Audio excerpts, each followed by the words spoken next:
Coming up on this episode, the Warriors reportedly missed out on another different starting quality big man before their trade for Kristaps Porzingis at February's deadline. A potential reunion this offseason could be in store with a two-time champion and the future of Porzingis and some concerning comments from the Latvian centre ahead of free agency.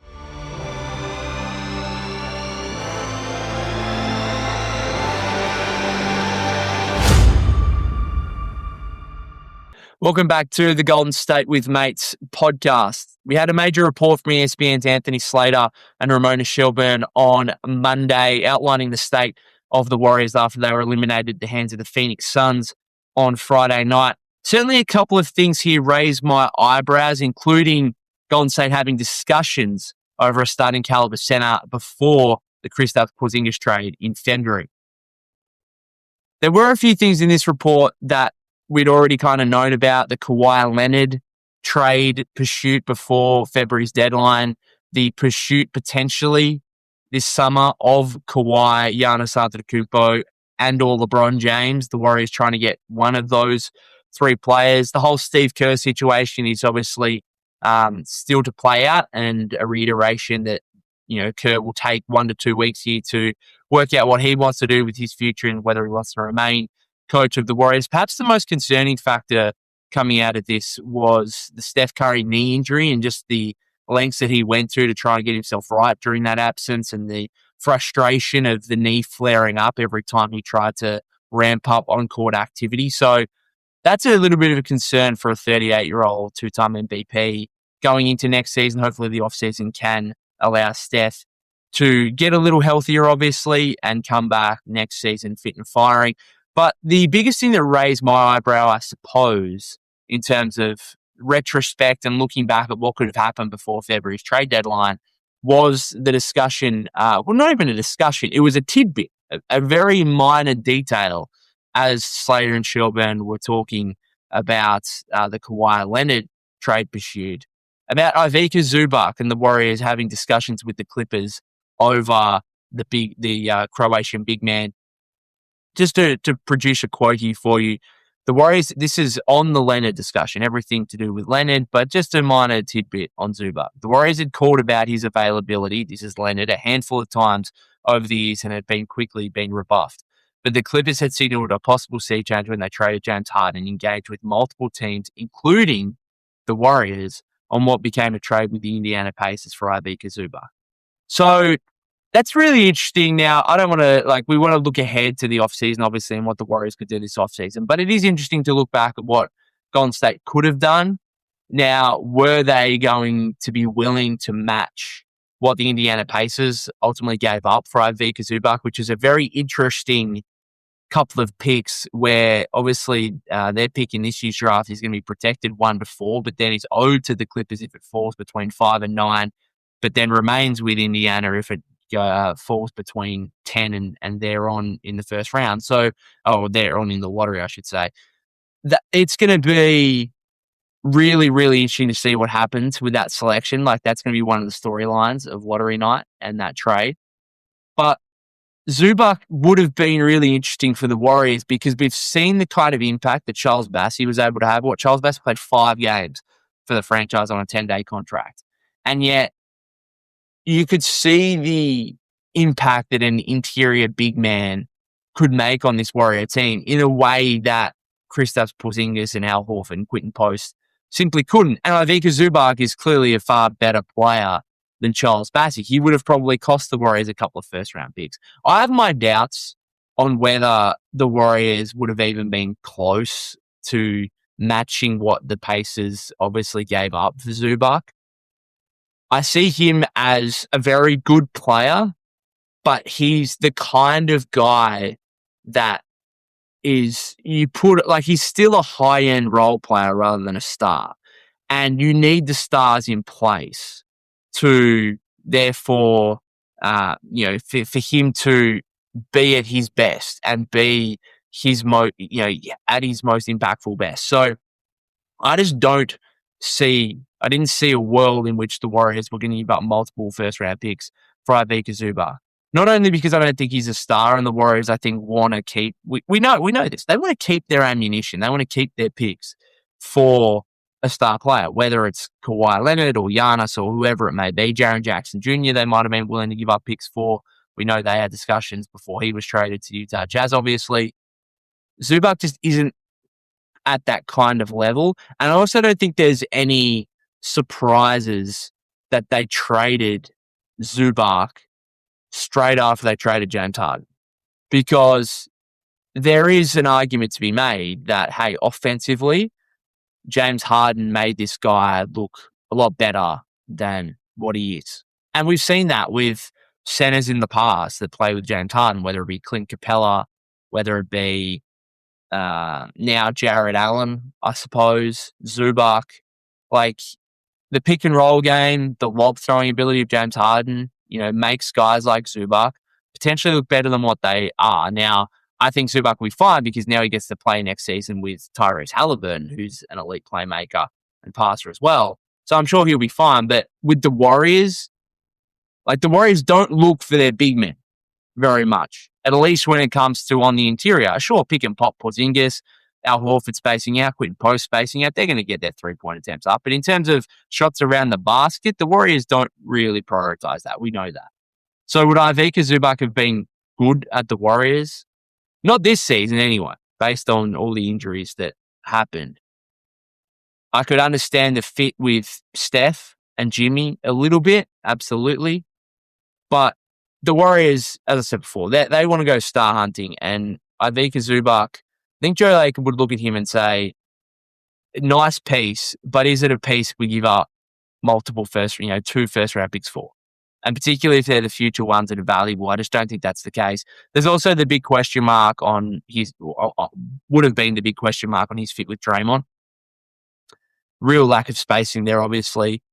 I think that's more a case of if you were going to bring in Zubac, you had to have potentially moved on from Draymond. Now, who knows what would have happened there? Zubac is on a contract that you could have given up Kuminga, I suppose, and got Zubac in, and that's how you would have matched salaries. But I don't really love the Draymond-Zubac fit from an offensive standpoint. And therefore, I think Draymond, if he wasn't traded before the deadline, I think his future this offseason would have certainly been far more up in the air and far more questionable, and much more likelihood of him departing if the Warriors had invested in a guy like Ivica Zubac as their starting center of the future, because I just don't think a front court of he and Draymond works necessarily, had that deal gone down. Just another interesting tidbit that I picked up on here in terms of the Warriors and their coaching restructure potentially this offseason. Willie Green, obviously former coach of the Pelicans, who was axed early in the season after a disastrous start. Quote here from Slater and Shelburne. Willie Green, the former Pelicans head coach and one-time Kerr assistant, is a possibility to return to the staff, league sources said. Green spent a few seasons at the Warriors starting in 2016, then won championships with Golden State in 2017 and 2018. Little interesting tidbit there as well on the Warriors, but we know that the whole coaching staff is going to be uncertain until we get an answer on Steve Kerr, because obviously if Steve doesn't come back, that could make a complete difference to who your assistants are below him. Obviously, Terry Stotts, Jerry Stackhouse. Do the Warriors, if Steve doesn't come back, does Terry Stotts become an option as head coach? Jerry Stackhouse become an option? Does Willie Green become an option? You'd think with how his tenure at the Pelicans played out, that wouldn't be the case, but who knows, right? So it's going to be super fascinating what happens, not only with Steve, but if Steve stays, okay, what's the restructure looking like under him? Does a guy like Willie Green come in? There's a chance of that by the sounds of it. And if Steve does depart, then what are the options? Do they look in-house at a guy like Stotts? Do they look at guys with experience in the league, Willie Green? Do they look at the college ranks? Where are the Warriors going to go? Let me know where you think, and if you have any options that you think the Warriors should consider if Steve Kerr does depart the Warriors in the coming weeks. Many will look at Steve Kerr and Draymond Green as two franchise legends whose futures are up in the air this offseason. But when it comes to the potential impact, I'd argue that Kristaps Porzingis' future with the Warriors is just as important as Steve Kerr and Draymond Green. There's certainly concerns over the veteran center's status heading into free agency after recent comments. Porzingis told the New York Post recently that, as I said before, I haven't had a good year. If I had a good year, I think I'd have a more clearer picture of what I want to do. Because I've had an up and down year like this is an off season in my career that I think I'm just going to take a step back, look at the whole picture, and then see what's the best direction for me. Now, Porzingis did acknowledge that he loves the Warriors, doesn't have a bad thing to say about the organization. Sounds like he would like to stay here in the Bay Area.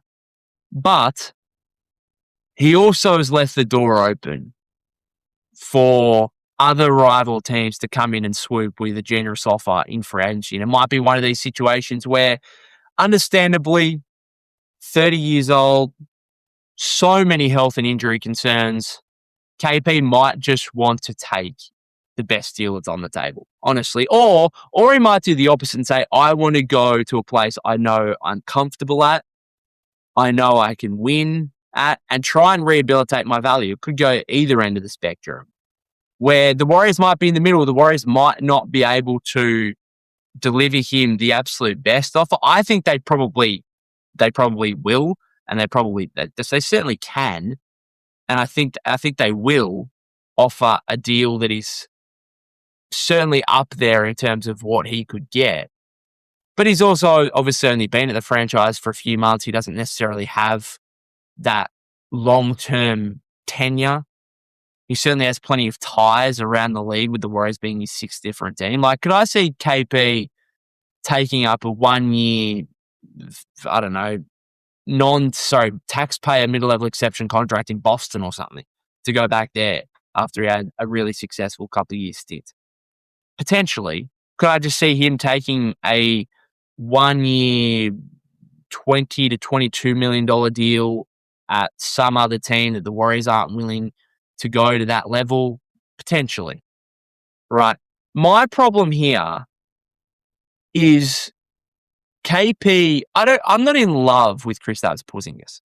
Okay, I'm not in love with KP. I understand the health and the injury concerns. The defensive question marks to me over the latter portion of the season were very evident. Now, I would like to think that if he has a pretty strong offseason, has a pretty strong training camp, his defense can be better next season with a bit more increased mobility. He's spoken about that he was a couple of pounds overweight.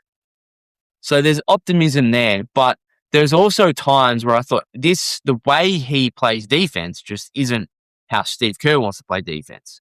KP wants to roam around the paint. Like, he's 7'2", he wants to be a shot blocker, he wants to be a rim protector. Same thing could be said for Charles Bassey in his 5 games for the franchise. Those guys do not want to step out onto the perimeter. They don't want to touch the 3-point line on defense. KP will live outside the perimeter offensively, but defensively, that dude does not want to get switched out into the perimeter. And we saw, even when KP had a fantastic game against the Clippers, 25-5, 2 blocks on last Wednesday night's first playing game. Fantastic game, but he didn't close. Steve Kerr went to Al Horford because Horford has a little bit more switchability. He's going to be able to, like, some of those late plays where he's like doubling on Kawhi very quickly. Kawhi gets it out of his hands, and then Al has to like help and recover, essentially. And as fantastic as Al was offensively, hitting those 4 threes in the fourth quarter, his defense was just as important and just as good down the late stretch of that game. So I'm not in love with KP because, like, the defensive question marks I think are there in terms of how the Warriors want to defend. I think the injury and health concerns are obvious to everyone. The offensive efficiency wasn't fantastic, but the biggest thing with him is, like, he is a offensive weapon. To have a guy 7'2", 7'3" that you can throw the ball into the post to, he can shoot over everyone and anyone in the league, essentially, particularly obviously on mismatches. I thought the Warriors at times didn't do a great job of feeding him in the post. Like too many times, and maybe it's a KP thing as well. Too many times to me, he posts up way too far away from the basket. Like there are times where he would get the ball nearly at the 3-point line, and he doesn't do a great job of like dribbling into a shot. Like it's really got to be like jab step, and then he like just shoots over a guy essentially. Like he doesn't have a dribble or a handle to like create separation or advantage. And he doesn't need to because he's got size, but it's like, don't give him the ball close to the 3-point line and expect him to dribble it closer to the rim. He's just not going to do that. And if he does, there's a very strong chance he gets stripped. Like you've got to like if you're feeding him just inside the 3-point line, he's probably going to take a shot from right there, which is a deep 2, which is the most inefficient shot in basketball, right? So I think the Warriors and KP could have done a better job of posting up close to the basket at times, right? But still, that's a huge weapon to have a guy that can just shoot over anyone, who can space out and not just shoot threes, but deep threes as well. We saw a couple of his putback dunks and stuff around the basket in that game against the Clippers last Wednesday. So he's an offensive weapon. And as much as the inefficiency wasn't there at times, like he's averaged 16 points a game in like 23 minutes. Like the dude puts up buckets. And for a Warrior team that struggles offensively, I think that's really important. And the biggest thing to me is like, if KP walks in free agency, what's the backup plan? What's the contingency in that situation? And based on these comments that KP has just laid out in the wake of the season finishing, like if I was Mike Dunleavy Jr. in the front office, I need to go out and have some kind of contingency in place on what we're going to do at the center position. Because yes, you finished the season with 4 centers, Porzingis, Horford, Quentin Post, Charles Bassey, but none of them are fully under contract for next season. So, and also, none of them except for Porzingis are really starting quality centers.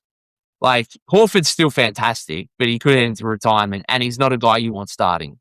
He's a bench player now, and he can close some games. He's still really impactful. Al Horford's fantastic, but like you don't want him starting games. He only started 13 games this season. Quentin Post, you certainly don't want to go into next season banking on Quentin Post being a starting caliber center. That's for sure. Charles Bassey was on a 10-day contract with the team. He's played 5 games. Right, I loved what he did in those 5 games, but like he's not a starting caliber center, right?